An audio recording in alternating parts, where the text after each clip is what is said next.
So I know to put a name on it is something foolish and stupid and not really something you should do. But I'm going to do it anyway because it's interesting. It's interesting to philosophize for the sake of philosophizing. That's kind of what I do. I don't have a purpose in doing what I'm doing. It is just doing. And the doing itself is enjoyable.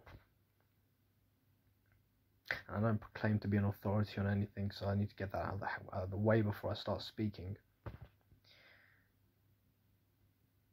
But something weird happens, right? When you meditate, when you look, when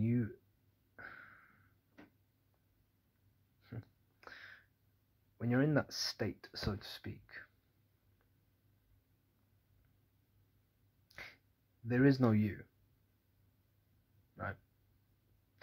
The you that is trying to meditate, the you that is trying to fix itself, his self, herself, the person with its grievances, with its worries, its insecurities, its wants and desires, that goes away for a little bit of time. And there's nothing. But you're still conscious, i.e. alive and aware. You can still hear sounds. You're still breathing. You can still see. If you begin meditating with your eyes closed, it basically feels like you're sleeping, but you're conscious of sleeping. But you can't put a name on it. Because when you put a name on it, you put a conceptual understanding of it. And when you're seeing through concept, you are no longer it.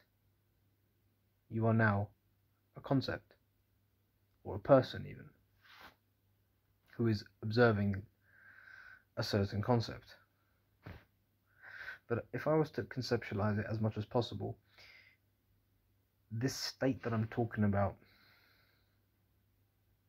once you know that you're in this state, you are no longer in that state. If that makes any sense. If you become aware of the fact that you're in this state, you are no longer in the state. But if you're just aware, you will find out that you're always in that state. You're always that. And it's nothingness, quite literally. Nothing is happening. Nothing is going on. Nothing is going on inside your head. You're just perceiving.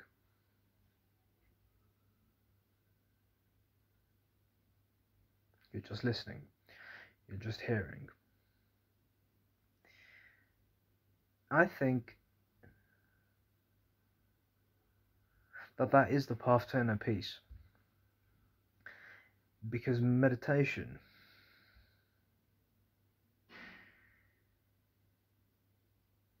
is not done to fix yourself. It is done so that you can remove the barrier between you and the outside. Because there's a little voice which I'm going to call analysis. That's what it is. It's analysis. There's a thought in your head, a voice in your head, and it's analysis. It's basically labeling things and talking about things and trying to order things and understand things and figure out things and label things and judge things, and it just keeps going and going and going and going and going. Almost to the point where you're like, I don't want to hear this anymore, man. I don't want to go through this anymore. This is hurting me. This is painful. I am in such a weird posture right now. I need to sit up.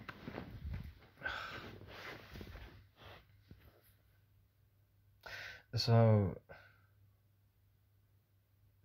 that voice falls away. Wow, peace. Inner peace.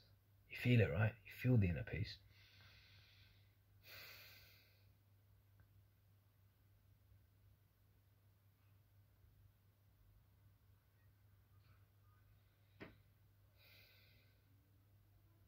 You can just rest there. You really can.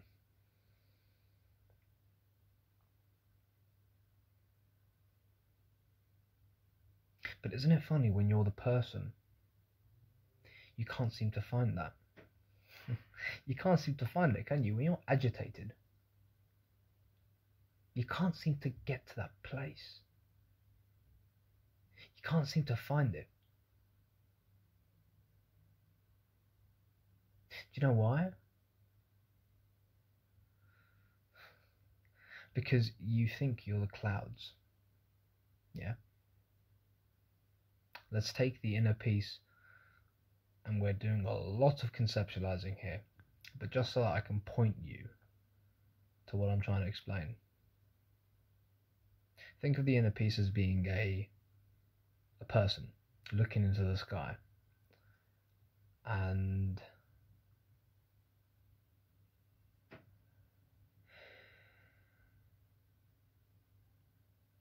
wrong example. Think of the sky as just being there. It's a sky. And what is a sky? Right? It's clear. It's clear. You can see everything. It's just clear. It's colourful. It's bright. You can see the sun, right? You can see everything.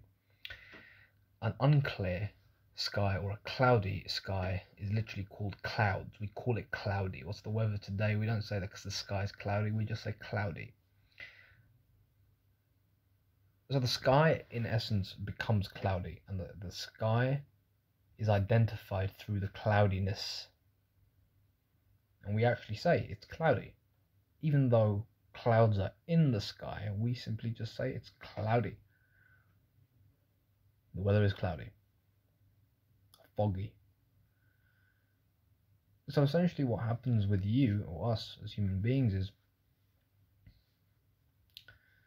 we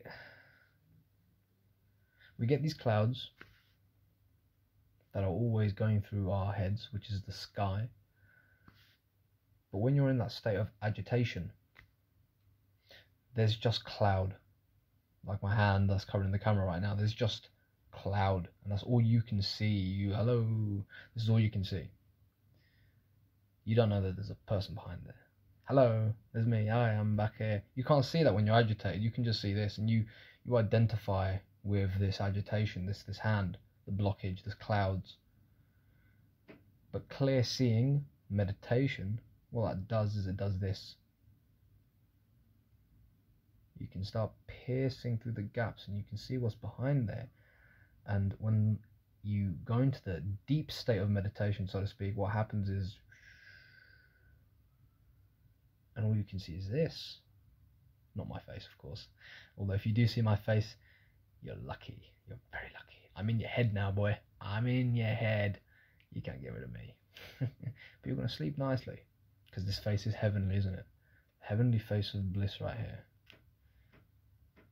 Such a narcissist. But that's what happens. The mask falls away. The person falls away. The thoughts fall away. The clouds fall away. And you can just see. See clearly. But when it's cloudy, you can't see clearly. Even if you want to see clearly, you can't, because you are the cloud in that state. You are this blockage. What have I done? Oh God! See, I just made the, I just made the camera cloudy. You become the clouds.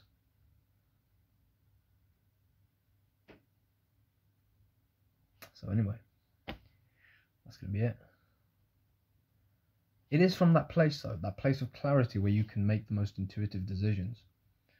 And funnily enough, it's when you're at your most decisive as well. Quick on your feet. You're quite, not reactive, but responsive. You can respond very well to situations because you're not blocked.